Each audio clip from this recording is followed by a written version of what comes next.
hello जी प्लस्तर ला ऊपर सलवार ऊपर नहीं होगी ਆ ਤਾਂ ਹੋ ਜਾਣੀ ਹੈ ਲੂਜ਼ ਆ हां देखो ਆਰਡਰ ਕੀਤਾ ਉਮੀਦ ਕਰ ਸਰ ਲੋਕ ਖਰੀਦਣਾ ਬੋਲੋਗੇ ਮਾਸ਼ਾਅੱਲਾ ਅੱਜ ਅਸੀਂ ਲੈਂਡਿੰਗ ਸ਼ੀਟ ਲਾ ਰਹੇ ਦੁਬਾਰਾ ਤੇ ਇਹ ਦੇਖੋ ਸੋਨਾ ਸੈਟਅਪ ਕਰ ਰਹੇ ਆ ਵੇਸਟਿੰਗ ਕਰਕੇ ਚੈੱਕ ਕਰੋ ਉਸਤਾਦ अब मैं खड़ा लगा नहीं देखदा लो जी ਅਸੀਂ ਆਹ ਚੀਜ਼ ਲਾ ਰਹੇ ਆ ਜੀ ਕਲੈਡਿੰਗ ਸ਼ੀਟ ਉਹ ਉੱਪਰ ਲਾਈ ਹੈ ਸਾਰੀ ਫੋਲਡਿੰਗ ਲੱਗੀ ਹੋਈ ਹੈ ਤੇ ਇਹ ਮੇਰੇ ਨਾਲ ਦਾ ਵਾ ਬਾਬੇ ਜੀ ਆ ਖੜੇ ਆ ਆਹ ਦੇਖੋ ਜੀ ਇਹ ਸਾਡੀ ਡਰਿੱਲ ਪਈ ਹੈ ਪਹਿਲਾਂ ਆਪਾਂ ਮੰਗ ਕਰਦੇ ਬਸ ਬਾਕੀ ਚੀਜ਼ ਲਓ ਵੀ ਉਸਤਾਦ ਜੀ ਅਸੀਂ ਲਾ ਰਹੇ ਹਿਲਦੀਆਂ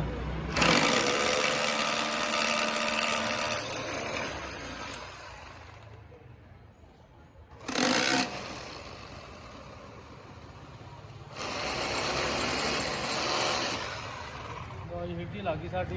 ਅਸੀਂ ਪੀਸ ਪੱਕਾ ਕਰਾਂਗੇ ਲੋ ਵੀ ਉਸਤਾਦ ਜੀ ਉਹ ਮੁੰਡਾ ਲਾ ਰਿਹਾ ਸ਼ੀਟਾਂ ਕੀ ਚਾਹੀਦਾ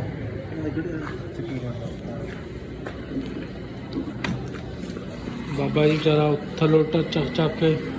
ਰੋੜੇ ਬੋਰੇ ਪਾ ਕੇ ਤੇ ਉਹ ਉਤਲੀ ਮੰਜ਼ਿਲ ਲੈ ਕੇ ਜਾਂਦਾ ਲੋ ਜੀ ਮਾਸ਼ਾਅੱਲਾ ਯਾ ਸ਼ੀਟਾਂ ਸਾਡੀਆਂ ਥੋੜੀਆਂ ਲੱਗ ਗਈਆਂ ਵਾ ਅੱਲਾ ਖੈਰ ਕਰੇ ਸਵੇਰੇ ਅਸੀਂ ਬਾਰਡਰ ਲਾਉਣਾ ਵਾ लाल दुकान आ गया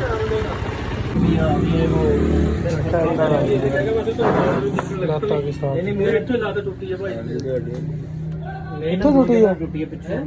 इन्नी टूटी है इत्थों मेरी और ये है ना फायर लगा इत्थे अल्लाह माफ करे सग्गू नहीं ऑपरेशन हो गया हम लोगों छंजा लाया थे बाहर लगे साथ इधर करो हेलो जी प्लस्तर ला ऊपर सलवार ऊपर नहीं होगी ਆ ਤਾਂ ਹੋ ਜਾਣੀ ਹੈ ਲੂਜ਼ ਆ हां देखो ਆ ਫਸਾਓ ਆ ਕੰਨ ਜਿਹਾ ਖੋਲੋ ਨਾ ਕੰਨ ਖੋਲ ਲੋ ਪਲਾਸਟਿਕ ਦਾ अच्छा लगा ਅੱਡੀ ਥੱਲੇ ਆਉਣ ਦਿਓ ਇੱਥੇ ਇੱਥੇ ਇਹ ਤਾਂ ਵਜ਼ਨ ਨਾ ਪਾਓ ਹੈ ਇਹ ਤਾਂ ਵਜ਼ਨ ਨਾ ਪਾਓ ਜਦੋਂ ਜੀ ਅਸੀਂ ਇੱਥੇ ਵਜ਼ਨ ਹਲਕਾ ਜਿਹਾ ਪੈਣਾ ਵਾ ਲੇਕਿਨ ਇੱਕ ਦੋ ਦਿਨ ਬੜੇ ਹੋ ਜਾਏਗਾ ਸਹੀ ਲੋ ਜੀ ਹੁਣ ਇਸ ਤਰ੍ਹਾਂ ਜਿਸ ਤਰ੍ਹਾਂ ਮਰਜ਼ੀ ਤੁਰੇ ਫਿਰਾਂ ਹਾਂਜੀ ਅੱਲਾ ਖੈਰ ਕਰੇ ਇੱਥੇ ਹੁਣ ਤਾਂ ਵਜ਼ਨ ਆਏਗਾ ਪਰ ਹਾਂਜੀ ਹਾਂਜੀ ਵਜ਼ਨ ਪਾਉਣ ਵਾਸਤੇ ਤਾਂ ਬਣਾਈ ਹੈ ਇਹਨਾਂ ਵਾ ਫੁੱਟਬਾਲ ਕਿੱਕ ਵੀ ਮਾਰੀ ਜਾਣ ਯਾਰ ਫੁੱਟਬਾਲ ਨੂੰ ਛੋੜ ਯਾਰ ਵੈਸੇ ਤੁਰਨ ਨਾ ਹੋ ਜਾਏ ਕੋਈ ਥੋੜਾ ਬਹੁਤ ਤੁਰਨ ਜੋਗਾ ਬੰਦਾ ਹੋ ਜਾਏ ਬੰਦੇ ਨੂੰ ਲੱਗਦਾ ਨਾ ਉਹਨੂੰ ਪਤਾ ਹਾਂ ਜੀ ਹਾਂਜੀ ਬਿਲਕੁਲ ਇਹ ਕੰਮ ਇਹਦਾ ਇੰਨਾ ਲੋਹੇ ਤੋੜਾ ਸਿਰ ਤੇ ਵਜ਼ਨ ਹੈ ਨਾ ਉਹਨੂੰ ਪਤਾ ਹੈ ਕਿੰਨਾ ਇਹਦੀ ਤਕਲੀਫ ਆਈ ਆ ਉਹ ਹੁਣ 1.5 ਸਾਲ ਹੋ ਗਿਆ ਉਹ ਕਹਿੰਦਾ ਯਾਰ ਮੈਂ ਆਪਣੀ ਜ਼ਿੰਦਗੀ 'ਚ ਪਹਿਲਾ ਕੰਮ ਦੇਖਿਆ ਇਹ ਕੰਮ ਅੱਲਾਹ ਪਾਕ ਮੰਜੀ ਵਾਲਾ ਕਿਸਮ ਦਾ ਅੱਲਾ ਪਾ ਮਜ਼ਦੂਰੀ ਆ ਨਾ ਬੋਰ ਹੋਇਆ ਅੱਲਾਹ ਬੁਰੇ ਵਕਤ 3 ਮਹੀਨੇ ਦਾ ਬੋਰ ਹੋ ਜਾਣਾ ਉਹਨੂੰ 1.5 ਸਾਲ ਹੋ ਗਿਆ ਅੱਲਾ ਮੇਰੇ ਤੋਬਾ ਉਹਦਾ ਅਸਲ ਦੇ ਵਿੱਚ ਮੋਟਰਸਾਈਕਲ ਇੱਥੇ ਲੱਗੇਗਾ ਮੋਢੇ ਦਾ ਮਸਲਾ ਬਣ ਗਿਆ ਸੀ ਇੱਥੋਂ ਵੀ ਹੋ ਗਿਆ ਸੀ ਇੱਥੇ ਬੈਠਾ ਤਾਂ ਗੜੀ ਲੱਗੀ ਨਾ ਹਲੋ ਲੋ ਜੀ ਮਾਸ਼ਾਅੱਲਾ ਤੁਰੋ ਸਾਜੀ ਜੁੱਤੀ ਨਹੀਂ ਪਾ ਸਕਦਾ ਜੁੱਤੀ ਤੁਸੀਂ ਸੈਂਡਲ ਲੈਣੇ ਜਾਂ ਜੋਗਰ ਪਾ ਕੇ ਉਹ ਤੋਂ ਬਗੈਰ ਨਹੀਂ ਪਾ ਕੇ ਚੱਲ ਜੋਗਰ ਜਾਂ ਸੈਂਡਲ ਹੋਣ ਪਾਏ ਅੱਛਾ ਵਰਨਾ ਥੱਲੇ ਖਰਾਬ ਹੋ ਜਾਏਗਾ ਨਾ ਇਹ ਖਰਾਬ ਨਹੀਂ ਸਲਿਪ ਹੋ ਗਿਆ ਕਿਉਂਕਿ ਪਲੇਨ ਹੁੰਦਾ ਨਾ ਬਿਸਮਿਲ੍ਲਾ ਸਲਿਪ ਹੋ ਗਿਆ ਤੁਰੋ ਸਾਜੀ ਆਓ ਉਹ ਭਾਈ ਇਦਾਂ ਨਾ ਵਜ਼ਨ ਬਹੁਤ ਤੁਹਾਡੀ ਮਿਹਰਬਾਨੀ ਹੈ ਇਸ ਤਰ੍ਹਾਂ ਮਾਰਨਾ ਜਿਵੇਂ ਉਹ ਜੁੱਤੀ ਪਾ ਕੇ ਮਾਣਾ ਨਾ ਜੁੱਤੀ ਸੈਂਡਲ ਸੈਂਡਲ ਲੈ ਲਓ ਜੋਗਰ ਲੈ ਲਓ ਜਿਹੜੀ ਜੁੱਤੀ ਉਹ ਤੁਸੀਂ ਲੈ ਕੇ ਪਾ ਕੇ ਵਜ਼ਨ ਪਾ ਕੇ ਚੱਲੋ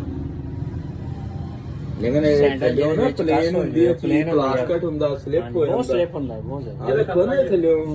ਪਲੇਨ ਆ ਦੇਖੋ ਹੱਥ ਵੇਖ ਇਹਨਾਂ ਦਾ ਇੱਕ ਮਿੰਟ ਲਾਉਣਾ ਉਹ ਜਾਣਾ ਤੁਸੀਂ ਜੋਗਰ ਲੈ ਲਓ ਬੈਸਟ ਹੋ ਜੋਗਰ ਲੈ ਲਓ ਸੈਂਡਲ ਲੈ ਲਓ ਜੋ ਕਰ ਪਏ ਆ ਨਾ ਜੇਕਰ ਖੁੱਲੇ ਚਾਹੀਦੇ ਆ ਤਾਂ ਬਹੁਤ ਆਉਂਗੇ ਹਾਂ ਖੁੱਲਾ ਚਾਹੀਦਾ ਸਾਨੂੰ ਉਹ ਨਹੀਂ ਉਹ ਲੱਗ ਉਹ ਡਬਲ ਸਟੈਪ ਵਾਲੇ ਮਿਲ ਜਾਂਦੇ ਸੈਂਡਲ ਪੰਜੇ ਦੇ ਉੱਤੇ ਦੋ ਸਟੈਪ ਲੱਗੇ ਹੁੰਦੇ ਇੱਕ ਪਿੱਛੇ ਦੇ ਹਾਂਜੀ ਜੋਗਰ ਵੀ ਲੱਭ ਜਾਣਾ ਅਸੀਂ ਇਸੇ ਲਈ ਤਾਂ ਪੈਰ ਉਹਦਾ ਹਾਫ ਬਣਾਇਆ ਤਾਂ ਆ ਕੇ ਈਜ਼ੀਲੀ ਜੁੱਤੀ ਪੈ ਜਵੇ ਦੇ ਉੱਤੇ ਨਹੀਂ ਅੱਲਾ ਪੈਰ ਕਰੇ ਹੁਣ ਜੋਗਰ ਪਾ ਕੇ ਤੁਰ ਸਕਦੇ ਹੋ ਹਾਂ ਜੀ ਸਾਰੇ ਚੌਧਰੀ ਨੂੰ ਤੁਹਾਡੀ ਕੀ ਹੋਇਆ ਸੀ ਭਾਈ